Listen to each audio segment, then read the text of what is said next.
The fishing day was, without question, the highlight of our trip. We spent a week on the island, and my kids just wanted to try fishing. We were concerned about getting out onto the ocean, safety, and the ability to catch fish. But, we felt safe and comfortable out on the water with Matahi and Benji. It was like hanging out with family. We laughed, had a fantastic time, and learned much about the ocean, fishing, and even his grandfather's techniques. It was spectacular even without catching any fish. While looking for the schools of fish, it was cool to learn about the island, the culture, and even Matahi's and Benji's families. My kids were so comfortable talking to them about fishing and the island and all the different fish species. Watching them interact and how easily they interacted with Captain was pretty cool. We were contemplating telling the captain that we didn't want to stop and see the rays or sharks. Make sure and go if you have the chance. We didn't go to the touristy strip of sand with 100 other people. We went to a place where there was no one there. I don't know if it is always like that, but the experience was insanely cool.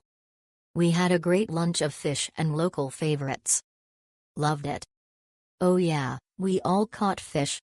We used traditional ways of catching with poles, but the finest was when Matahi and Benji showed how their grandfathers used to catch fish.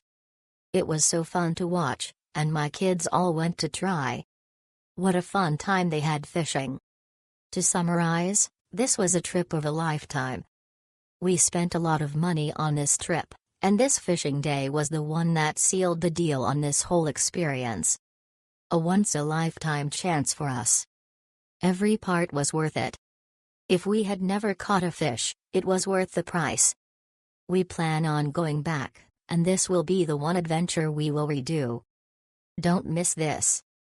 Make it a priority.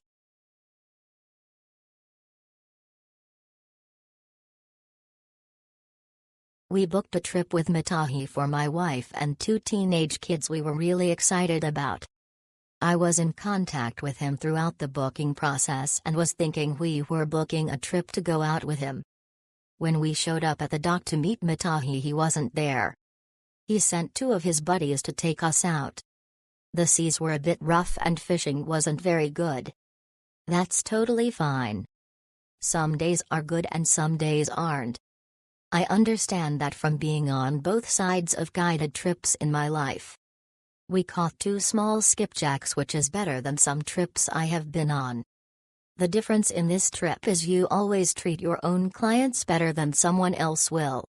We were picked up at 7:30 a.m. by 2 guys that were not Matahi. Started fishing about 8. Trolled for 2 hours attempting to catch fish. Then pointed the boat towards the lagoon at 10 a.m. and went way faster than our previous trolling speed all the way there. We kept the lines in the water, but the guides had really no interest in even trying anymore at that point.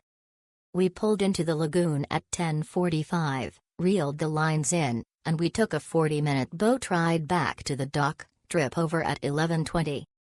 I'm not saying Matahi would have caught more fish than these guys or that these guys can't fish. I'm saying Matahi would have most likely treated us more like clients and acted like he was trying even when the fish aren't cooperating. That happens. I understand days aren't always good, but you have to make people feel like they are getting their money's worth. I would not book here again for that reason. Just maybe ask the question, who's your guide, before you pay that kind of money to fish.